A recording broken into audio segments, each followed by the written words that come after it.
नमस्कार. आज आपण बघत आहोत मटकी भात. त्यासाठी मोड आलेली मटकी, भिजवलेले तांदूळ, गरम मसाला, लाल तिखट, हिंग, मीठ, आलं लसूण पेस्ट, हळद, कांदा, टोमॅटो, कोथिंबीर, कढीपत्ता, तेल.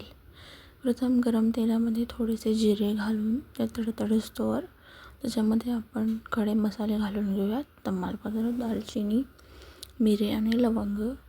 त्यानंतर आपण त्याच्यामध्ये बारीक चिरलेला कांदा घालून घेऊयात. बारीक चिरलेला कांदा थोडासा परतवून घेऊयात. कांदा छान तेलावर लालसर होऊस्तोवर आपण परतून घेणार आहोत. कांदा छान परतत आला की त्याच्यामध्ये आपण आलं लसूण पेस्ट घालणार आहोत.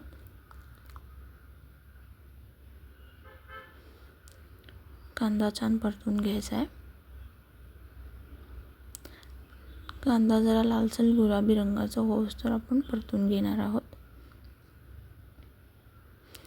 आलं लसूण पेस्ट घालताना प्रथम आपण आलं लसूण पेस्ट घालून घेऊ. आलं लसूण पेस्ट घातल्यानंतर ती व्यवस्थित परतवून त्याचा कच्चा वास जाऊस्तोवर आपल्याला ती परतवून घ्यायची आहे. नाहीतर त्याचा कच्चा वास रेसिपीला येऊ शकतो. त्यामुळे आपल्याला ती व्यवस्थित तेलामध्ये छान परतवून घ्यायची आहे. आणि ती टोमॅटो टाकायच्या आधी परतवून घ्यायची. टोमॅटो टाकल्यानंतर ती परतली जात नाही. आता आपण टोमॅटो घालूयात. मी अर्धा टोमॅटो किंवा एक बारीक असलेला टोमॅटो मी घातला आहे. आणि एक मीडियम साईजचा कांदा आपण परतवून घेतला आहे. तर आता आपण हळद घालणार आहोत. हळद नंतर 1 चमचा लाल तिखट. आपल्या आवडीप्रमाणे आपण कमी जास्त करू शकतो. इथे मी 1 चमचा लाल तिखट घातले. त्यानंतर त्याच्यामध्ये थोडासा गरम मसाला घालणार आहे.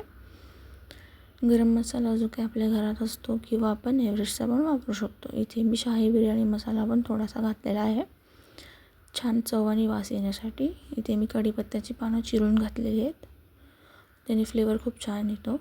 आणि ही चिरलेली कोथिंबीर. आता आपण स्वच्छ धुतलेली मटकी घालणार आहोत. मटकी छान परतल्यानंतर आपण त्याच्यात तांदूळ घालणार आहोत. मटकी आणि तांदळाचं प्रमाण सेम ठेवलेलं आहे. आणि जेवढा तांदूळ त्याच्या दुप्पट पाणी. आता आपण थोडंसं मीठ घालून घेऊयात. आणि शक्यतो गरम पाणी घातलं तरी चालेल, नसेल तर नॉर्मल घातलं तरी चालेल. पाणी मी थोडंसं जास्त घातले. आता आपण कुकरची शिट्टी लावून 3 शिट्ट्या काढून घेऊयात. आणि आपला भात तयार आहे. हा तांदूळ इंद्रायणी असल्यामुळे थोडासा चिकट होतोच. आपण आपल्या तांदळानुसार पाणी घालायचं. बघा किती छान झाला आहे भात. चवीलाही छान लागतो.